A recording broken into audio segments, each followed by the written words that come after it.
unfortunate. Uh-oh, how unfortunate. I'm gonna do a sneaky thing and throw a new contender. So good to see you again, my truest friend. But now your life must end.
Yar, who touched me bird?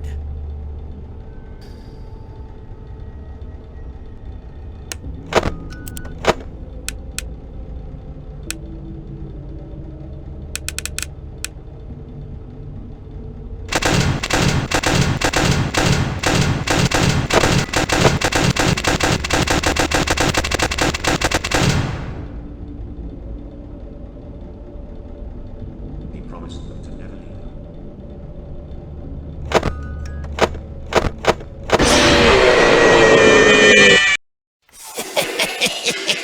You're not so big. Just a butt-sized morsel.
He promised them to never leave.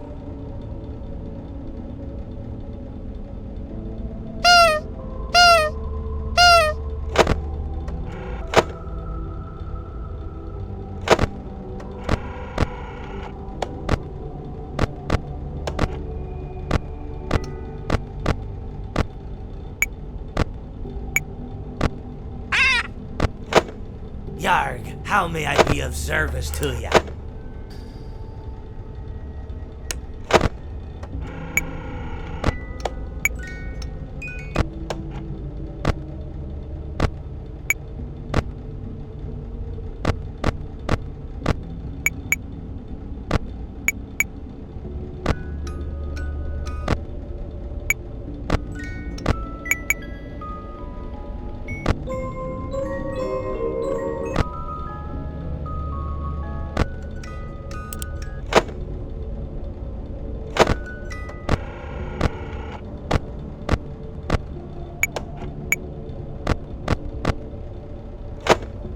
He promised them to never leave. He pieced the remains together.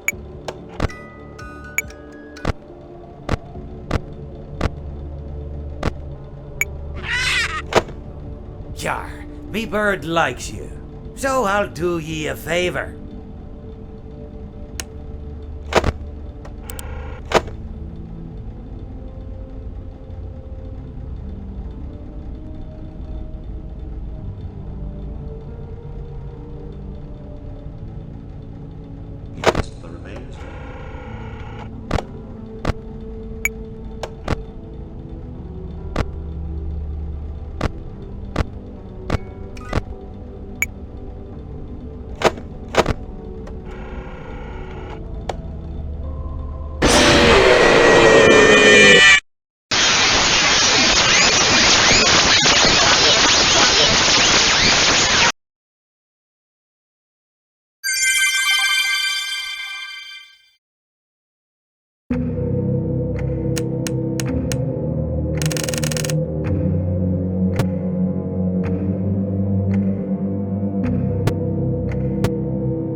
unfortunate. Uh-oh, how unfortunate. I'm gonna do a sneaky thing and throw a new contender in the ring. Yarg, how may I be of service to ya?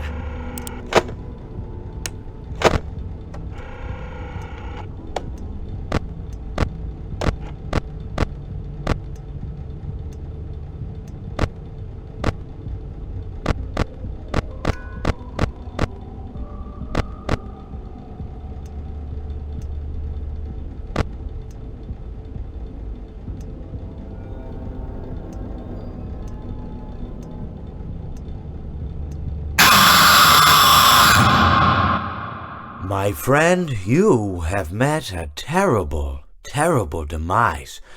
But, I don't feel too bad about it. After all, if it weren't from me, it would have just been from someone else, you know? I guess what I'm trying to say is life goes on. Well, for everyone else, life goes on, not for you. You're dead. But that's neither here nor there. It reminds me of one summer day in the park. I was having just a delightful picnic with my good friend Orville. And I said to him, Orville, I have a story. And he said to me, what's the significance of the story? And I said to him, Orville, not every story has to have significance, you know? Sometimes a story is just a story. If you try to read into every little thing and find meaning in everything anyone says, you'll just drive yourself crazy. I had a friend do it once. Wasn't pretty. We talked about it for years. And not only that, but you'll likely end up believing something you shouldn't believe and thinking something you shouldn't think, or assuming something you shouldn't assume, you know? Sometimes, I said, a story is just a story. So just be quiet for 1 second of your life and eat your sandwich, okay? Of course, it was only then I realized I'd made sandwiches, and poor Orville was having such difficulty eating it. Elephants have those clumsy hands, you know? Actually, I suppose that's the problem. They don't have hands at all, do they? They're all feet. I couldn't imagine someone asking me to eat a sandwich with my feet. Now, if I recall correctly, there was a bakery nearby. I said to him, Orville, let me go get you some rye bread. Now, I'm unsure if elephants enjoy rye bread, but I assure you that Orville does. Now, this was on a Tuesday, which was good because rye bread was always fresh on Tuesday. They made sourdough bread on Monday and threw it out Wednesday, or rather, they sold it at a discount for people wanting to feed the ducks, and then probably at the end of the day, finally, they threw it all out. I don't recall. I do remember a man who would bring his son to the bakery every Wednesday and then go feed the ducks. He would buy all of the sourdough bread. Of course, you're not supposed to feed the ducks sourdough bread at all. It swells up in their stomach and then they all die. At least that's what I've heard. I never saw any ducks die myself, but I did notice a substantial decrease in the duck population over the course of a few years. I just never thought to stop the man and tell him that he was killing the ducks by feeding them sourdough bread.